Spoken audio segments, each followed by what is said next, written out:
Okay, I've got 9 o'clock, and I will call to order the December 8th, 2020 meeting of the Saline County Board of Commissioners. And before we call the roll, I would like to remind everyone to please keep your microphone muted unless you are speaking. If citizens wish to speak, either during the public forum or when the chairman requests public comment on an item, they must raise their hand so that the meeting host can allow you to speak, and there's a sign on your screen that should indicate as such. So at this time, I would ask the clerk to please call the roll. Commissioner Shadwick? Here. Commissioner Sparks? Here. Commissioner Vidrickson? Here. Commissioner Weiss? Here. Commissioner White? Mike, you need to unmute yourself. Okay. Now you can mute back up. We will have a flag salute at this time, followed by a moment of silence.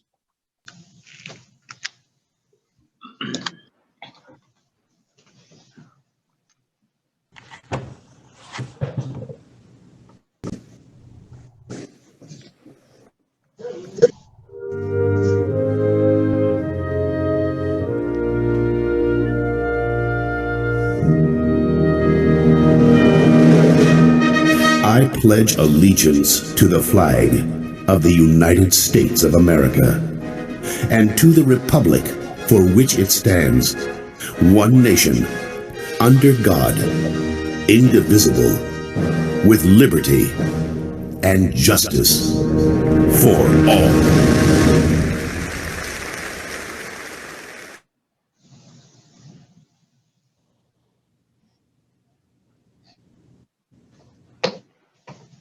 Thank you. We'll now move to the citizens input portion of our meeting, where citizens may speak on county government, usually limited to 3 minutes and pertaining to items that are not on today's agenda. Brad, do we have anyone who wishes to speak?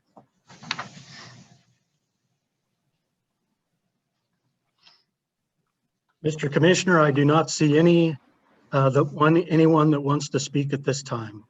All right, thank you. We'll move on to regular business, and we'll start with the consent agenda, which is approval of prior minutes as presented for 11/3, November 10, November 16, November 17, November 20, and November 24th. Approval of tax roll adjustments as presented, approval of accounts payable and payroll as presented, and approval of public forum agenda as presented. I would ask that we pull the meeting minutes of 11/20 and 11/24. Simply, I just haven't had an opportunity to review those two. So do any other commissioners have any concerns or whatever? If not, we will approve the agenda with the exception of the minutes of 11/20 and 11/24, and we'll put those on for next week when I've had a chance to review those a little quicker.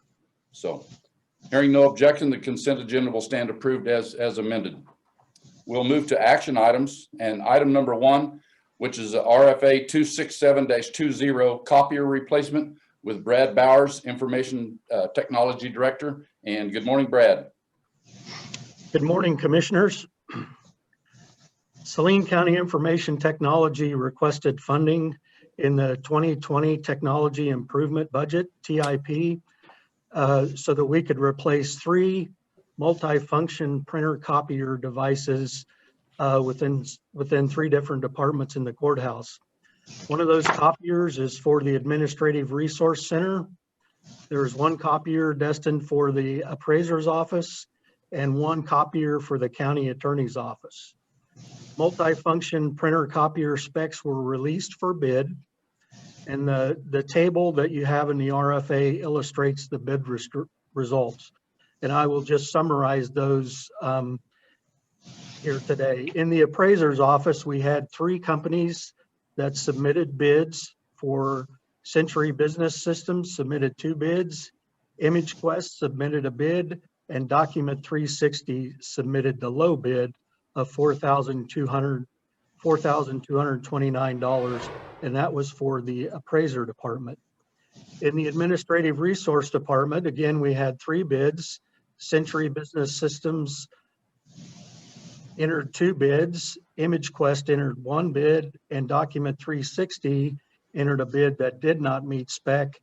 And the low bid for the ARC office was ImageQuest for $4,715. The third copier in the county attorney's office, again, we had the same 3 companies bid. Century Business Systems bid 2, ImageQuest bid 1, and Document 360 also submitted a bid that did not meet spec. Century Business System was the low bid for the county attorney copier at $4,180. The alternatives for action is to approve the request as presented by staff, deny the request and send us back to rebid the copiers. The staff recommendation, staff recommends purchasing the Toshiba 4515 AC from Document 360 for $4,229, as they were the low bid for the copier in the appraiser's office. Staff recommends purchasing the C8135 from ImageQuest for $4,715, as they were the low bid for the administrative resource multifunction machine office copier.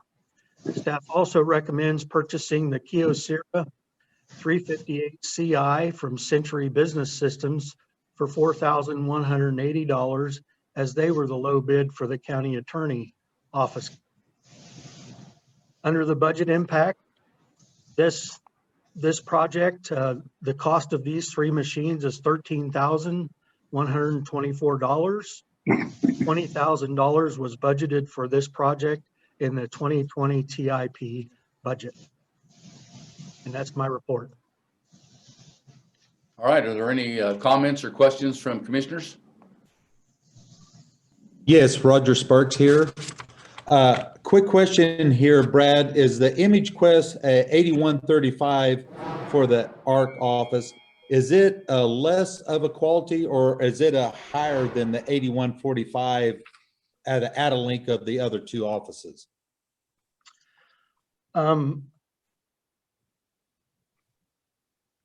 It is the Add-A-Link, the 81 C8145 in the appraiser's office had some specs that were not in the ARC copier. In other words, in the appraiser's office, they're going to need to print from some iPads and some devices like that. So as I understood it, the 8145 accommodated that spec, where the 8135 does not need that capability for the ARC office. Well, do we know why the 8145 for the appraiser is almost, $800 or so higher than the attorneys? Is there more devices on it? I believe it's because of that wireless printing function that we spec'd out for the appraiser's office. Okay, I believe that's the difference. Okay, and as far as everything goes, as far as being able to get all of the same products to service all 3s, if we go out for 3 different bids to think, here we're going to have 3 different types of things that we got to support, 3 different drivers, 3 different softwares, everything else, would we be better off, and even all the supplies that go along with that, would we be better off looking at down the road of if all 3 of these were the same? Certainly that makes things easier on IT support staff. That is, there's no doubt about that. But I think when you release a competitive bid, okay, I believe that's the difference. Ideally, sure, we'd like them all to be one flavor, so to speak. gotcha. Okay, thank you. Anyone else have any questions? Brad, I've got a couple myself. The bid price, as an example, and the maintenance number is on top of the bid price. Is that correct? No, sir. The bid price is separate from the maintenance costs. Each one of these departments today has copiers in them, and these copiers will replace those. And so they're already paying a maintenance cost. The basis for the maintenance cost that I figured in this was 5,000 black and white copies per month and 1,000 color copies per month. That probably is not realistic that we'll reach those numbers, but I did that for a consistent basis. Okay, my second question is, did we ask for a package bid? In other words, if one company would supply all three units, would we get a better price overall? You know, if they were bidding 5,000, 5,000, 5,000, and could we get a bid of say 13,000 if they were able to get all three bids? Did we do something like that? We did not in this case. We took each individual copier spec requirements and we put that in our bid document. Yeah, that part of it, I would agree with it. They have to have the bid spec that they're asking for, but I was just thinking that perhaps we, as an alternative, the next time that we could ask them to, if you were to get, a Century Business, if they were to get all three units, what would the price be? And then we could compare and see if we need to split it out or see if it is more competitively bid if we do it as a three-part deal or, all together. So. All right, is there any other questions from commissioners? I would ask our host if we have any people on the line that wish to reply about this copier replacement project. Mr. Chairman, no one on the list has raised their hand asking to speak. All right, at this time, I would ask for a motion from Commissioner, please. Mr. Chairman, I move we award the bids for copier replacements as presented in RFA 267-20 by staff. Second the motion. It has been moved and seconded that we approve RFA 267-20 copier replacement. Any further comments? If not, I will call on each one of you individually for your vote so that we can determine. Commissioner White? Aye. Commissioner Weiss? Aye. Commissioner Sparks? Aye. Commissioner Shadwick? Aye. And Commissioner Vidrickson is also aye. That motion carries 5-0. Thank you, Brad. Thank you. We'll move on to item number 2, which is a review of amendment number 1 to resolution 20-2297, review of section 8 of the mask mandate with Jason Tiller from our health department director. And good morning, Jason. Good morning, gentlemen. Just waiting on Brad. He's pulling up the presentation right now.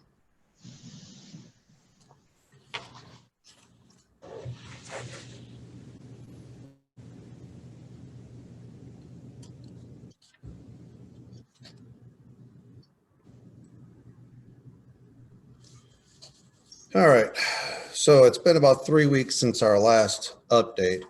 Next slide, please. So since the 17th, starting as usual with the national update, there have been over 3 million new cases in the US and 35,000 new deaths in the United States. There we go. Next slide, please. Kansas is not doing much better.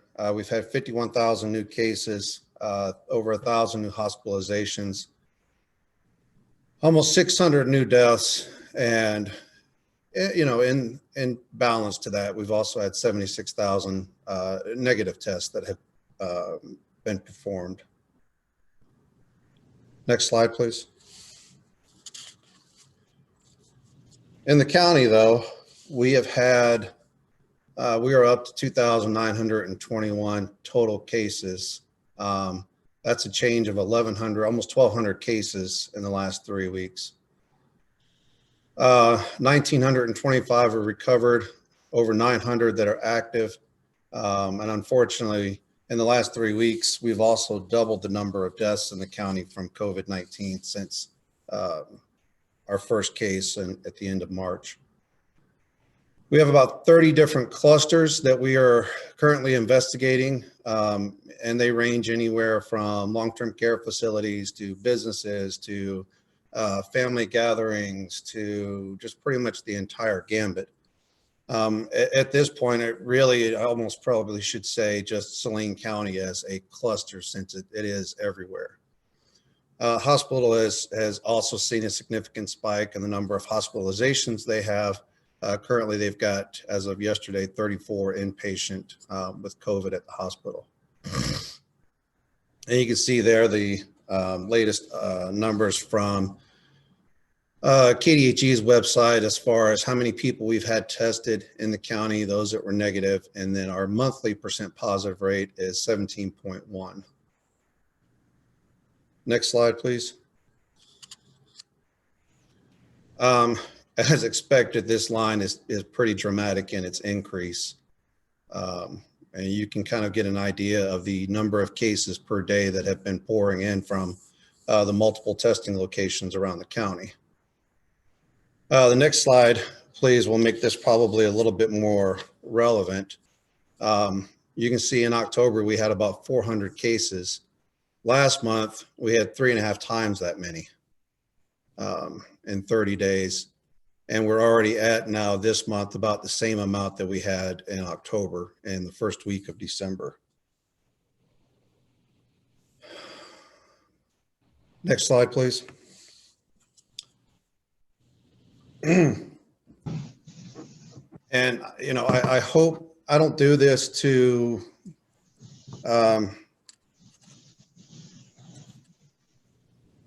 as any type of shock or anything like that, but you know, I think it really needs bearing out that we need to see what this kind of impact. So I've added in this now deaths per month.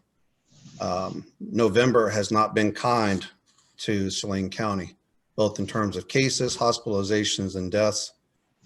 December is not looking much better to start with, and unfortunately, unless we see significant change in what everyone in this community is doing, which I have seen quite a bit of change now with lots of holiday things that have been either changed to drive-through types of events or to, you know, have been canceled. But that line is probably not going to look much prettier on the next time. Next slide, please. You may have heard that there were some changes from the CDC and KDHE in relation to quarantine. CDC's options that they put out involved a 10-day with no testing or a 7-day with testing.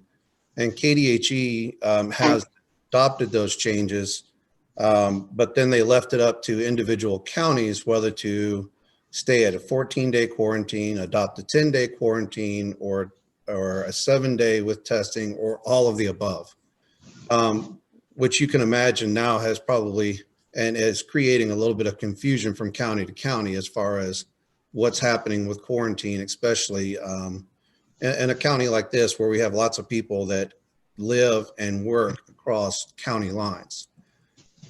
After consulting with our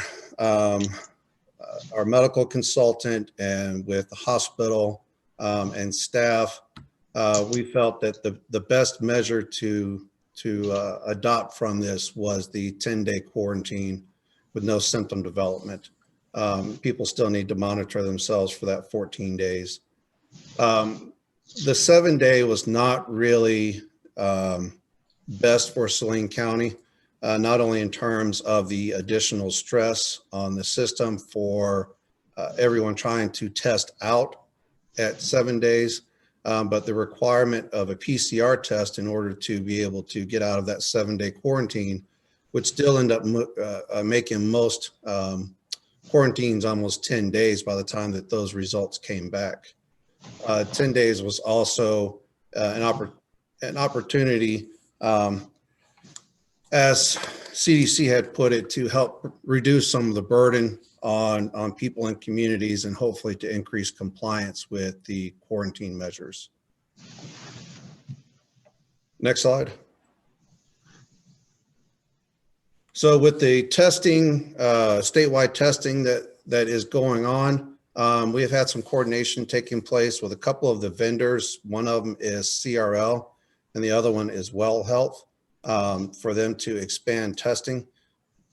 excuse me, and I have another meeting with the representative from CRL later today to finalize some details about how that is going to occur here in the county.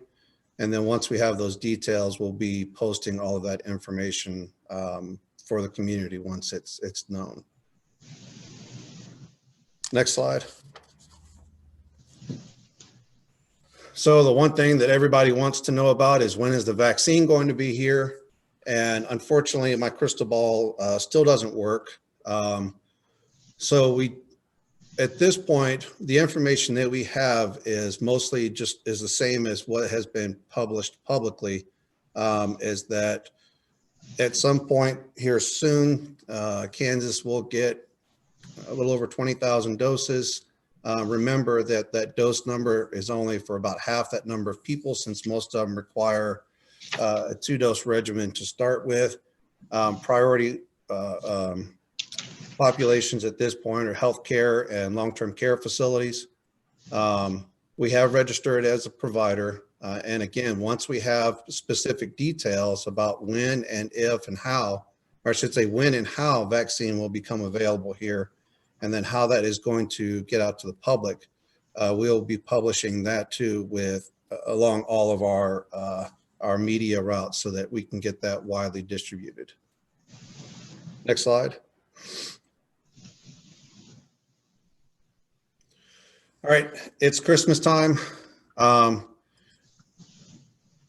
It is supposed to be a joyous time of year, but it's also a risky time of year right now with COVID everywhere. This is the new campaign from the state, Stop the Spread of Kansas, or Stop the Spread Kansas. The link is down there. There's a lot more information, graphics, and so forth. But bottom line, wear your mask, wash your hands, social distance, and especially during this time right now, avoid large groups. Try to keep it at, your family size groups, your immediate family. If you do decide to travel, make sure that you're thinking through your travel plans, where you're going, what you can encounter along the way, and then really decide, is it probably the best idea right now to go to grandma's house, or do we set up Zoom or something like that so we can be able to at least be able to see and spend that time, but not necessarily in that physical capacity during the holidays. Next slide. And in reference to the mask order, again, it only works if everyone does their part. I know I say this over and over again, and sometimes it probably feels monotonous, but it's true. If everybody is doing their part with all of the things that we talk about, then we can help break the cycle. And everybody needs to act like, the potential for COVID is everywhere, because it is. So we need, everybody needs to think about what they're doing, where they're going, especially as it's cold now, the indoor gatherings, really shouldn't be happening. But you need to think through very carefully on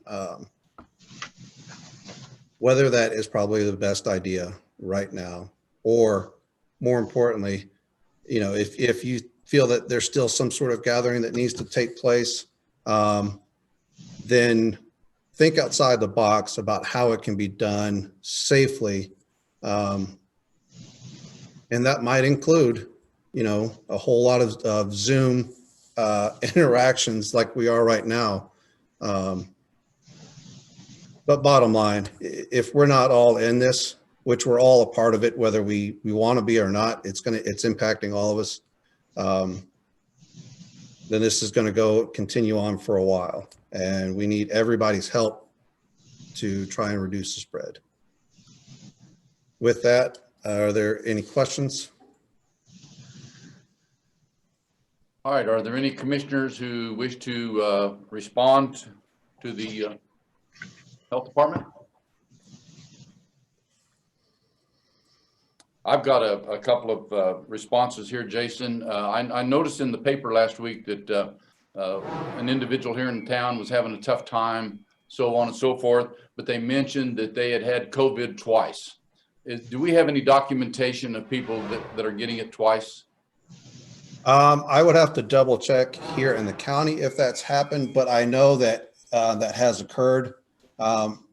General consensus right now still, I believe, is that immunity from having the disease is still only around 90 days. I know I've seen some other reports talking about longer ones, but I haven't seen anything confirmed yet. So it is still possible after that time period for somebody else to get it a second time. Okay, also last week's quarantine announcement regarding quarantine protocols and everything, is that not something that the county has to vote on, even though the directive came from the health department, or is that just a standalone? That one is standalone from the local health officer under statute. Okay. Is my understanding. Will we be releasing those cluster locations and so forth once they're determined? I am working on trying to put something together by type. I just haven't been able to finalize that yet. Some of that is available on KDHE's website, but we've had so much coming in, I just haven't been able to fully get that put together so that it would be ready for today yet. Okay, I understand. Because there are a lot of questions that come forward from the public, you know, as I'm see people, why, which is not too many people right now because I stay at home. Okay, I mean, the proof's in the pudding here, people. I think the community in general has stepped up their efforts to wear masks and stay quarantine, you know, stay at home and lay low. There are still those 10% or whatever that number is that don't wish to abide by that, and people, you're putting everyone else at peril when you're not wearing a mask because it's spreading the virus. So unless anyone has anything else, we'll bring that one to a close then, and we'll move to item number 3, which is RFA 265-20 Mercer Liability Insurance Renewal for the Health Department. Again, with Jason Tiller. Good morning again. This is our annual renewal of our Mercer liability insurance policy that provides medical insurance protection for our nurses, our PA, and so forth here. This policy and this payment is part of a long-standing deal with that was made by Kansas Association of Local Health Departments. We are not the only health department that is part of this, and that helps with the cost share and helping keeping that premium amount down. This policy provides up to $1 million in insurance per incident and $3 million aggregate. And it's also a requirement of our provision of services. Our current policy expires at the end of the year, and the new policy will take effect on January 1st. The alternative for actions are to send the staff back for more information or approve the policy as presented. We recommend approving this RFA and signing the insurance proposal so that we can continue providing services in the community. The amount for 2021 is $6,226 and is covered within our budget under the administrative part of our budget. Okay, are there any commissioners who wish to comment or have questions? Brad, do we have any public comment? Anyone who wishes to raise their hand and comment on this RFA? One question, Chairman. Beg your pardon? I have one question for Okay, you. go ahead. Hold on, Brad, on the public comment. Go ahead, Commissioner. Yeah, Jason, does this go out for bid, or how is this handled? We've had this insurance proposal with them for as many years as I've been here and for years before that. So we have continued to renew it every year. As far as the original one, I don't know if it was ever a bid or how the original one, other than it was part of a called a multi-health department contract originally. Thank you. All right, I'll go back to Brad Bowers. Do we have any people on the line that wish to comment from the public on the RFA? Mr. Chairman, I do not see any hands raised at this time indicating they wish to speak. Thank you. At this time, I would ask for a motion from a commissioner, please. Chairman, I move we approve by signature the proposal with Mercer Health and Benefits Insurance Services. Second the motion. It has been moved and seconded that we approve RFA 265-20 Mercer Liability Insurance Renewal for the Health Department. Are there any further comments or questions? I will ask each individual commissioner. Commissioner White? Yay. Commissioner Sparks? Yes. Commissioner Weiss? Yes. Commissioner Shadwick? Aye. And Commissioner Vidrickson is aye. That motion does carry 5-0. We'll move to item number 4, which is RFA 264-20, request letter for the Kansas Department of Transportation with Hannah Stambaugh, Deputy County Commissioner. Good morning, Hannah. Good morning, commissioners. This is a request for action, but also a little bit of a project update in regards to the radio system project. If you remember, on the 22nd of September, Saline County entered into a contract with Motorola for a new county-wide emergency radio communication system. This particular system was designed to be interoperable with the state of Kansas KSIX system and share core infrastructure that's located right here at the Salina, Kansas Highway Patrol facility. While KDOT was well aware of the system design and they've been involved in the design to ensure that we have that interoperability, they do ask for a formal request letter, which is the request for action today to sign a formal request letter to connect to their system. So your alternatives are to sign the request letter and send it to KDOT, or do not sign the request letter. Our recommendation is obviously to sign the request letter. KDOT does ask for this formal approval to connect to their system. And the big thing with this is that interoperability and compatibility with the state system being such a critical piece in this entire project.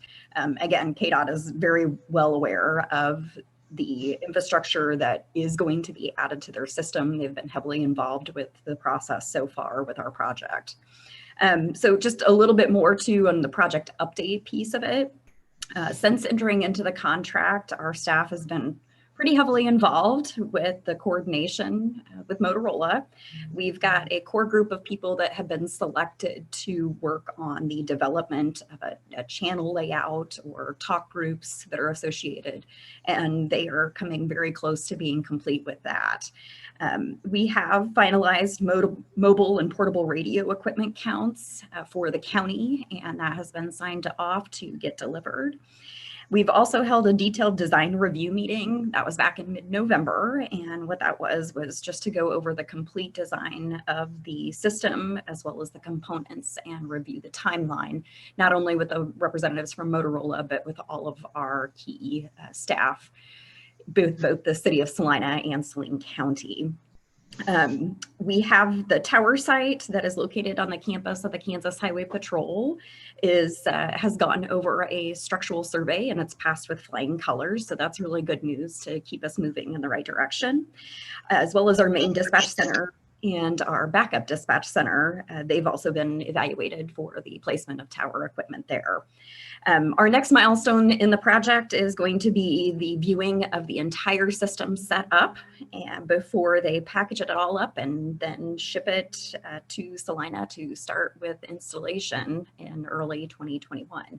So everything is still on track for cutover to a new system. We're excited about it. I'm very happy that we've had a lot of interaction and coordination with staff. So kind of the biggest thing just to look forward, actually next Tuesday, we've got two pretty large milestones within this project for action that will be coming to the County Commission. The first one is, so the County Commission had established a public building commission to proceed with selling of bonds for the cost of this project.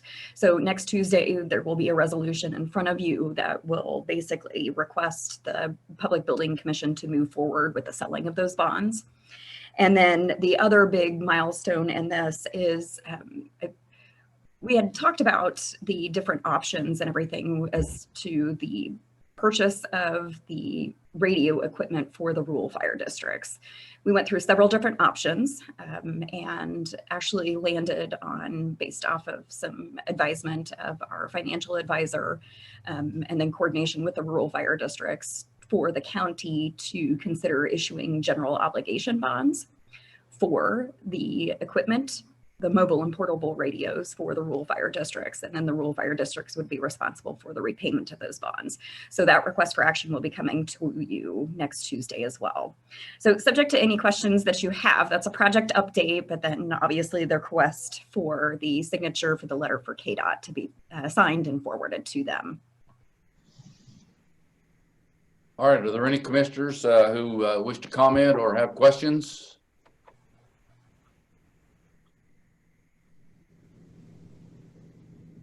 Don't hear any. Brad, are there any public members who wish to speak? Mr. Chairman, no one has raised their hand indicating they would like to speak. All right, thank you. At this time, then, I would ask for a motion from a commissioner, please. Mr. Chairman, I move we accept by signature the KDOT letter as presented. Second the motion. It's been moved and seconded that we approve RFA 264-20 signature request for the Kansas Department of Transportation. And Commissioner, is there any other comments? I will ask for the vote then with Commissioner White. Aye. Commissioner Sparks. Aye. Commissioner Weiss. Aye. Commissioner Shadwick. Aye. Commissioner Vidrickson is aye also. That motion does pass 5-0. And thank you, Hannah, for that presentation. We'll move to item number 5, which is RFA 266-20, Resolution 20-2313, consent to City of Salina industrial revenue bonds with Philip Smith Haynes. Says on my thing that you're the deputy county administrator. I wasn't aware that you'd changed positions, but for now, we're going to leave you as the county administrator. So good morning, Phil. Good morning, commissioners. So earlier this summer, 2 very significant economic development projects to the community were announced. One of those is the acquisition of the former Phillips lighting plant on South 9th Street by Great Plains Manufacturing for a new line of business that they are intending to pursue. Last night at the Salina City Commission meeting, the City Commission moved forward with an action to issue industrial revenue bonds in support of that project. Since the project is currently located outside of the city limits of Salina, although they do intend to annex the property next summer, consent of the county commission is required under state law. So the resolution before you today would be to provide that consent. Your options are to adopt the resolution to approve the issuance of industrial revenue bonds, to deny the approval of the industrial revenue bonds, which would require the city to proceed with annexation prior to issuing the bonds, or to take no action. If you take no action per state law, that is deemed consent. And the city's bond counsel for their IRBs is on the line today, as well as I believe a representative of Great Plains Manufacturing. If you have any questions, I would be happy to answer. All right, are there any commissioners who have any questions? Would the representatives from those 2 separate organizations wish to speak or offer something? I see one shaking their head no. Okay, I think this goes along with our intent to the economic development drive that's going on within Salina and Saline County. And for us to get in the way would be a mistake on my way of thinking. So at this time, I would like for other commissioners to either comment or have a question, whatever. Seeing none. Well, Mr. Weiss, did you have something? Well, I was gonna concur that, it seems like either the alternatives for action, one or three are going to do the same thing, but if we adopt the resolution, I think we as a county show our support for this economic growth. And I would agree with that. Brad Bowers, or do we have anyone on the line who wishes to speak to this resolution, this RFA? Hi, good morning. This is Great Plains. If we could speak, we'd appreciate it. Yes, you may. Hello, this is Linda Salem with Great Plains. Good morning, I Linda. just wanted to express my appreciation to all of you. This is an exciting project for us and kind of a big commitment from Kubota and both Great Plains and the Saline County, Salina, Central Kansas area, and would not be possible without the help and participation of the county and of the city. I think everyone's going to benefit from this. You know, we've already started to hire people, some living in the city, some not going to live in the city. And the nice thing about this is it's all new work. It's all new employment for the area. It doesn't take away from anything we're doing here. These are all new products coming to us and in a facility purposely redone for those products. I mean, actually, we wouldn't be able to switch products from an existing ag facility to this. So it shows good growth. And, you know, we're working hard on a phase 1, but as soon as that's done, there's a phase 2 and a phase 3. So I think you'll find us to be Great Plains and Kubota to be a solid partner for Central Kansas for a really long time to come, and appreciate you all enabling us to have success with our parent company in doing that. Thank you. All right, I appreciate those comments. This is another piece of the puzzle as far as I'm concerned, that Salina and Saline County are positioning themselves to really roll forward. If we can just get past this COVID-19 thing, we need to ask our community to really, you know, settle down and get this behind us. And the whole community is ready to charge forward. And Great Plains Manufacturing is a major piece to that puzzle, along with several other projects and manufacturing concerns that are ready to move forward on some projects. So at this time, then, I would ask for a motion. Mr. Chairman, I move we adopt resolution 20-2313 as presented. I second the motion. It has been moved and seconded that we approve RFA 266-20, resolution 20-2313, consent to City of Salina Industrial Revenue Bonds. And is there any other comments? If not, I will ask for the votes. And Commissioner White? Aye. Commissioner Sparks? Aye. Commissioner Weiss? Aye. Commissioner Shadwick? Aye. Commissioner Vidrickson is aye. So that motion does carry 5-0, and we thank the parties that participated in this and look forward to this moving forward. That concludes our action items for today. We'll move into the informational items, and we'll start with item number 1, which is the county administrator's update. And Phil? Good morning again, Mr. Chair, members of the commission. So I just wanted to make one brief note today. It is time for our next swearing-in ceremony. So congratulations to Chairman Vidrickson and Commissioner Sparks and County Clerk Jamie Doss on their re-election, as well as our other elected officials. We have the swearing-in scheduled for January 11th. It will look a little bit different this year, given the COVID situation. We are not planning on having a reception afterwards, as has traditionally been done. And we're discussing whether we might be looking at doing sort of a rolling swearing in, so that you know, a couple family members are able to come in with each person and still limit the number of people. So more details to come on that, but I just did want to note for all of you and for the public that will be occurring on January 11th. And that's all I had for this morning. All right, we'll move to item number 2, which is the commissioner comments. Anyone have anything?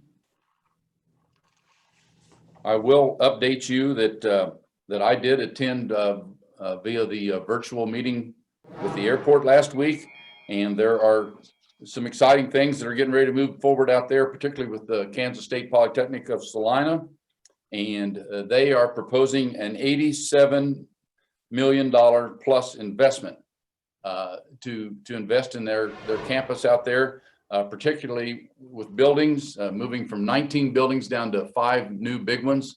Their aeronautical thing has just taken off. They don't have any more room for any pilots to be enrolled in the school at this point. The unmanned craft that are flying the drones, that program has taken off. I think Salina, Kansas State is only one of 3 in the nation that is undergoing that step, and they're looking. It's going to be a huge investment, and most of that money will be coming from their endowment funds, but they're going to be looking for members of our community to step forward with financial assistance as well. One Vision, which is the major aircraft replacement and reconstruction of aircraft out there, they are hiring, and they have just signed 3 contracts with new and different airlines than what they currently have had. So it is really getting ready to take off. Also on Thursday, I, along with a member of our Spark committee, Dr. Dirk Hutchinson, attended the Salina Health Education Foundation ribbon cutting for their new mobile unit, and it is quite a unit that the city should be, and everyone here should be proud of. It was money well spent. If you ever get a chance to go by there and take a look at this major unit on wheels, it is quite a thing, and it'll be wonderful for the city of Salina and Saline County.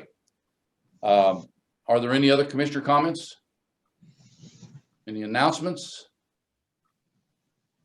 If not, I would take a motion for adjournment. So moved. Second. It's been moved and seconded that we adjourn today's meeting, and the roll call would be Commissioner White. Aye. Commissioner Sparks. Aye. Commissioner Weiss. Aye. Commissioner Shadwick. Aye. And Commissioner Vidrickson is aye. So we will stand adjourned. Motion passes 5-0. Thank you for watching.